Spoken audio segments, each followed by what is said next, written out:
The community that terrorizes over man forgets that men are persons, not biological units. This quote was spoken by the leaders of Mexico's largest political revolt in 1910, the Mexican Revolution. The Mexican Revolution was and still is globally anonymous in comparison to almost any other revolution. However, it was one of the largest. There were more bodies involved, whether they fought, died, suffered loss, or enforced destruction. The revolution began with the middle class revolting against Porfirio Diaz's dictatorship lasting from 1877 to 1911. He created a stable system where local political bosses controlled elections and public order, while wealthy, powerful families controlled the same things in individual provinces. It's still currently debated whether they were fighting against feudalism, basically land for labor, or fight against the bourgeois society, a social order dominated by the middle class, originated in medieval France, and it monopolizes modern industries that supply goods, create products, or provide services while exploiting the proletariat society. Through Porfirio's system benefited many middle-class citizens, they felt bitter towards the heavily controlled provinces and Diaz's unwavering dictatorship, which involved heavy military support, controlled press, and rigged elections. The idea of the middle class eventually trickled down to the illiterate lower class, which consisted of natives and mestizos, which really sparked the magnitude of the revolution considering they were the bulk of the Mexican population who performed much of the labor that the economy rested on. Without going into a Mexican Revolution history lesson, Porfirio's regime was overthrown and the land was finally in control of its workers. As previously mentioned, many of these laborers were illiterate, which sparked the need for visual representation to promote certain ideals. Muralism began in the 1920s and spanned all the way into the 70s, and it is art by the people, for the people. There are many forms of artistic expression, but muralism is a form that is not for self, but completely for others. It is meant to be massively displayed and be completely accessible to the public, since much of the public was illiterate. Muralists were free to create art on a multitude of subjects, but commonly included a political message or specific ideals, whether it be religious. And a small community began as the revolution was growing, and it consisted of Antonio Curro, Alfonso Reyes, and Jose Vasconcelos. He was an educator, politician, essayist, philosopher, and staunch supporter of the muralist movement.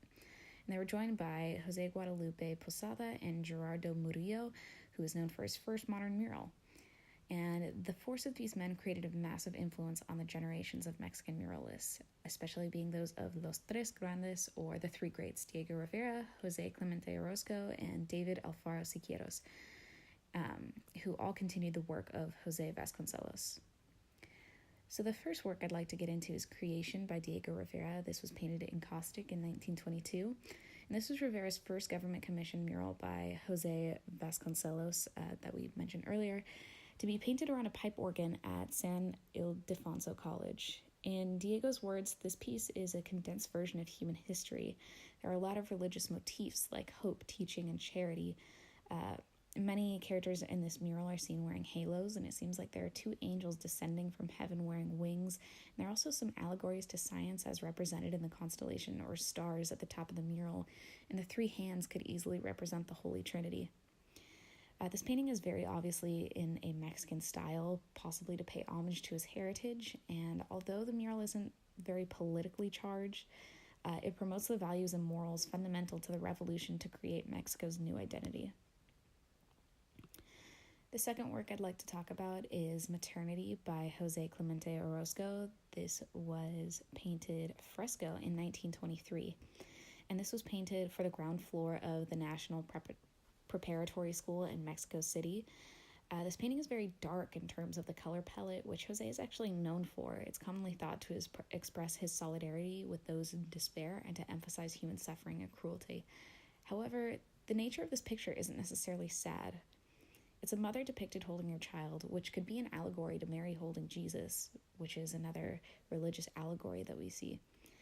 There are also women surrounding the mother and child, and they're noticeably not Mexican, which is really interesting.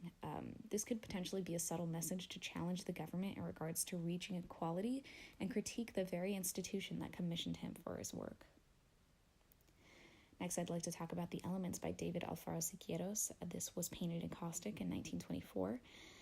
This was also Siqueiros' first public commission mural, and it was placed on the ceiling of the courtyard of the National Preparatory School, along with Orozco's painting. This painting isn't exactly religious, but it does seem very spiritual. It depicts a Mexican woman surrounded in the four elements. the shell signifying water, the red abstracts flame representing fire, the wind being those Z-shaped figures that control the fire, and the earth being the thorns of the tree underneath her. The woman is also painted with eagle wings, possibly to represent a native totem animal, which is a common tradition amongst native tribes. Again, Siqueiros does this to pay homage to his culture, similar to Rivera. And again, although it's not politically charged, it does enforce the fundamental values of the new identity of Mexico.